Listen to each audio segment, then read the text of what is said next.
할렐루야. 사랑하는 성도 여러분, 7월 17일 토요일 아침입니다.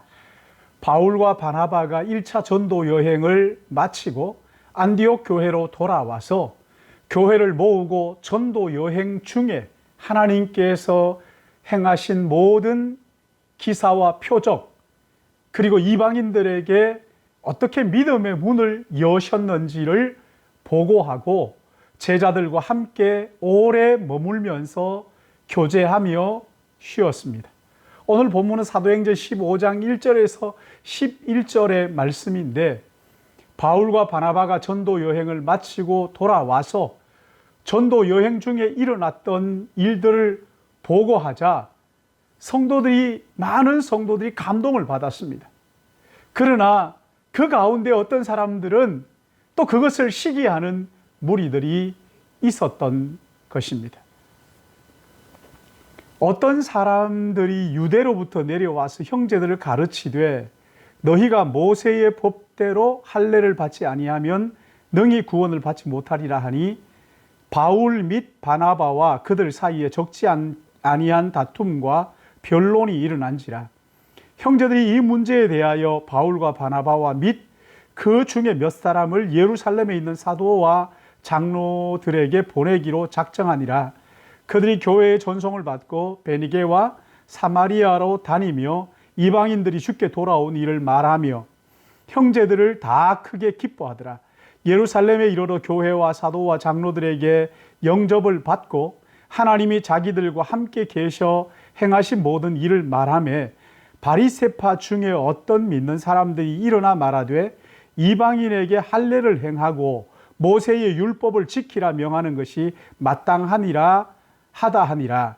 사도와 장로들이 이 일을 의논하러 모여 많은 변론이 있은 후에 베드로가 일어나 말하되, 형제들아, 너희도 알거니와 하나님이 이방인들로 내 입에서 복음의 말씀을 들어 믿게 하시려고 오래전부터 너희 가운데서 나를 택하시고 또 마음을 아시는 하나님이 우리에게와 같이 그들에게도 성령을 주어 증언하시고 믿음으로 그들의 마음을 깨끗이 하사 그들에게 우리나 차별하지 아니하셨느니라. 그런데 지금 너희가 어찌하여 하나님을 시험하여 우리 조상과 우리도 능히 매지 못하는 멍에를 제자들의 목에 두려느냐. 그러나 우리는 그들이 우리와 동일하게 주 예수의 은혜로 구원받은 줄 믿노라 하니라. 아멘. 어떤 사람들이 유대로부터 안디옥에 내려와서 가르치기를 모세의 율법대로 이방인들도 할례를 받지 않으면 구원을 얻지 못한다고 말한 거예요. 그러자 바울과 바나바는 오직 하나님의 아들 예수 그리스도를 믿는 믿음으로 구원을 얻는다고 가르쳤기에 그들과 다툼과 변론이 일어나게 되었던 거예요. 이 일을 놓고 안디옥 교회는 바울과 바나바를 비롯한 믿음의 사람들을 예루살렘 교회로 보내서 유권 해석을 부탁을 한 것이지요. 그러자 예루살렘 교회가 지도자들이 고심 끝에 베드로가 이방인의 백부장 고넬료의 가정에 복음을 전하자 그들이 듣고 믿은 것을 가지고 그들을 위하여 기도하자 마가의 다락방에서 임했던 성령이 그들에게도 임했다는 것을 이야기를 하면서, 하나님은 이방인이나 유대인이나 차별하지 않으시고 누구든지 예수 그리스도를 믿는 자는 구원을 베푸신다고 선언을 했던 거예요. 유대에서 온 사람들이 모세가 말하는 할례를 받아야 구원을 얻는다고 말을 했는데, 여러분, 이 할례가 뭡니까? 할례는 하나님이 자기 백성들에게 주신 언약의 상징이에요. 남자의 그 생식기 끝에 표피를 잘라서 더 이상 나의 주인은 내가 아니고 하나님이라고 고백하는 거예요. 나는 이제 내 능력으로 살지 않고 하나님이 주시는 은혜로 하나님을 주인으로 섬기며 살겠다는 표시인 것이지.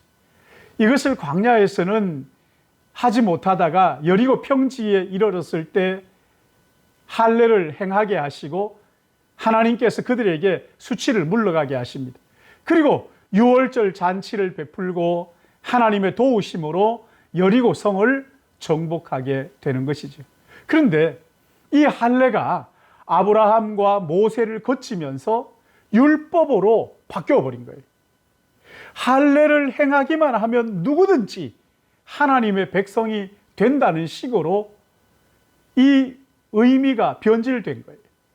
이것이 초대교회까지 내려와서 할례를 행하지 않으면 구원을 얻을 수 없다는 주장을 하게 된 것이에요. 여러분, 기독교의 위기는 형식만 남고 정말 중요한 핵심을 잊어버리는 거예요. 할례를 받는 것보다 더 중요한 것은 마음 중심에 하나님을 사랑하는 마음이 있느냐 하는 거예요.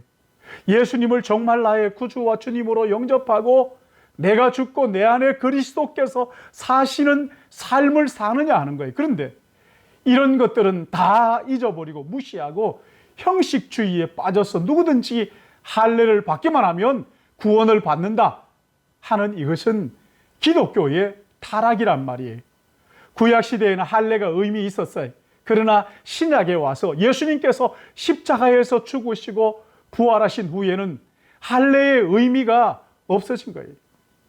구약의 성전의 실체이신 예수님께서 오셔서 십자가에 죽으시고 부활하신 후에는 성령이 계신 우리가 성령의 전이 된 것처럼 할례는 예수님이 십자가에서 완성하신 거예요. 그러기에 우리는 예수 그리스도의 십자가에서 다 이루었다고 하신 말씀을 믿고 의지하고 그 예수님을 영접하면 완전한 구원을 얻게 되는 거예요. 그러기에 사랑하는 성도 여러분, 우리는 더 이상 율법의 종로로 달 것이 아니라 은혜 아래에 있기에 죄가 우리를 주장하지 못하는 것을 믿으시기 바랍니다. 부활이시고 생명이신 예수 그리스도, 그 성령을 따라 행하면 무엇이든지 구하는 것을 응답받는다고 말씀하셨어요. 그러기에 오늘 하루도 성령의 인도하심, 성령의 이끄심에 민감하게 내가 죽고 내 안에 그리스도께서 사시는 하나님을 기쁘시게 하는 복된 삶을 사시기를 예수님의 이름으로 축복합니다. 기도하겠습니다. 사랑 많으신 하나님 아버지, 은혜로우신 아버지 하나님, 허물과 죄로 죽었던 우리 영원히 멸망받아 마땅한 저희들을 사랑하시고 아들을 보내주시고 십자가에서 그 모든 죄악을 씻어주심으로 누구든지 그 예수를 믿기만 하면 하나님의 자녀, 영원한 주님의 나라의 백성이 되게 하시니 감사합니다. 아버지 하나님, 하루하루 코로나19의 그 확진자들이 늘어나는 것으로 인하여 참 마음이 힘들고, 특히나 사업하시는 분들이나 이런 분들이 너무 힘들고 어려운 상황 속에 있습니다. 아버지 하나님, 우리 안에 있는 죄악을 발견하고 우상을 깨닫고 우리 하나님 앞에 회개함으로 말미암아 이 재난이 더 이상 확대되지 않도록 하나님 우리 아버지 멈추고 이제 다시 일상이 회복되도록 은혜를 베풀어 주시옵소서. 특별히 아버지 하나님, 육신이 연약한 우리 믿음의 권속들을 주의 능력의 장중에 붙잡아 주시어서 어떻게 할 수 없는 상황 속에서도 여호와 우리 하나님 바라보며 주님이 주시는 위로와 은혜 가운데 믿음의 선한 싸움을 끝까지 싸우고 아버지 하나님 의의 면류관을 쓸 수 있도록 주님 복 내려 주시옵소서. 아버지 하나님, 날씨가 점점 무더워지고 있습니다. 우리 하나님께서 특별히 건강 지켜주시옵시되 영적 건강을 지켜주시고 매일 매순간 성령이 충만하게 은혜 베풀어 주심으로 말미암아 성령의 능력으로 맡겨주신 사명 감당하는 하루하루 순간순간이 되도록 은혜 베풀어 주시옵소서. 아버지 하나님, 우리 믿음의 권속들 이런 어려움 속에서도 믿음이 흔들리지 않도록 성령 하나님께서 날마다 새 몸, 새 영, 새 마음 주실 것을 간절히 바라옵고 거룩하신 구주 예수님의 이름으로 기도드리옵나이다. 아멘.